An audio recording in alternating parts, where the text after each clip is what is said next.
the Brokies. That's a badass TV. And I don't watch TV, ever. But I'm on house arrest. I came out of jail.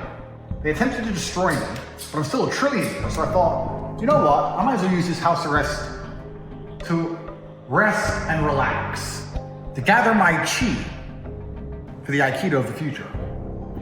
So I thought, tonight, let's watch a movie with my brother. I've done it a few times. We've watched some amazing movies. But tonight I wasn't sure what movie to watch, so I thought, let's go to the Apple TV and let's see the #1 top movies charts. Because I thought that Hollywood was dead. I had this impression that nobody gave a shit anymore about Hollywood, and they just came up with terrible ideas and rehashed a bunch of garbage. But I was wrong. Because if you go to the top movies charts, we have Avatar, The Way of Water, pretending to be someone else in someone else's body, like that's the internet all over now, isn't it? All these fucking dorks. But that doesn't offend me. What actually upset me, genuinely, deep in my heart, because I have so little faith left for humanity. Please understand. I have so little left. And it's the tiny straws that break the camel's back, the little nails in the coffin. The second most watched movie is Ant-Man.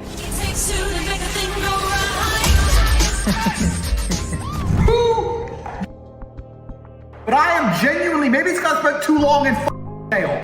I can't be here. I can't be here. I'm under house arrest. I didn't know there was an Ant-Man.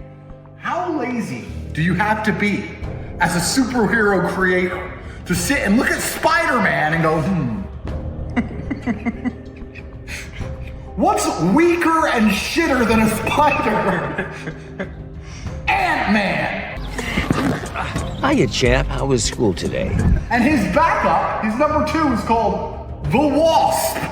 This can't be real. This can't be a movie. Why is it #2? Who is watching this? Ant-Man. I've never seen Ant-Man. Let me guess the plot. A man with some characteristics of an ant and his sidekick, the Wasp. Ant-Man and the Wasp teaming up. Follow my lead.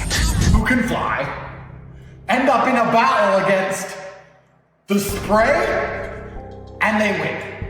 I don't even need to watch that movie to know it's shit. And the worst thing is, it's #2. People are paying for this with money. They're paying for this voluntarily, watching this with their own time.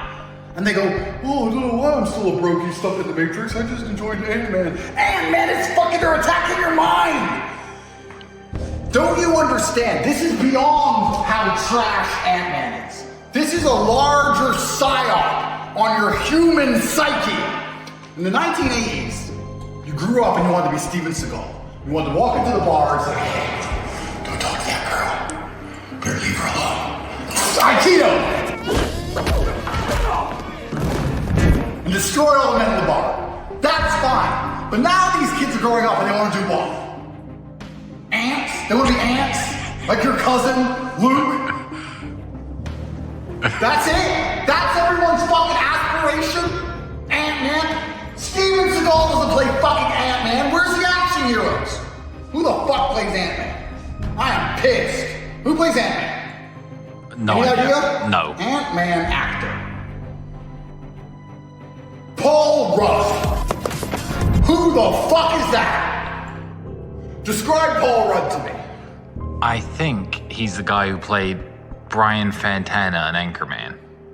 Listen, he's pretending to be an ant. So he's clearly desperate for work. If I was an actor and they came along and said, Andrew, do you want to pretend to be an ant? I'd say, get. Spider-Man was already the worst superhero. I've already discussed this at length, but now we have Ant-Man and the Wasp. And it's not just about the fact that it's the fact that Hollywood sit down with the #1 propaganda system on earth. They're designed to enslave you. They're trying to attack your psyche. They sit around this table and they say, the young boys, all the people are going to watch the next action movie. We need to instill them with all of our propaganda and make them as weak and lame as possible because we don't want anyone to grow up like Andrew Tate. That's why we don't talk about Andrew Tate in school. That's why we delete Andrew Tate from the internet. You're not allowed to be a G. So we can control you and control your mind. So let's create a all the kids are going to watch are going to grow up and they're going to want to be ants in a colony, slaves inside the colony walking in with no individual sovereign capability. By themselves, they're nothing. But if they're part of the machine, if they're part of the matrix, if the ants stay part of the matrix, they might be able to live somewhere underground in the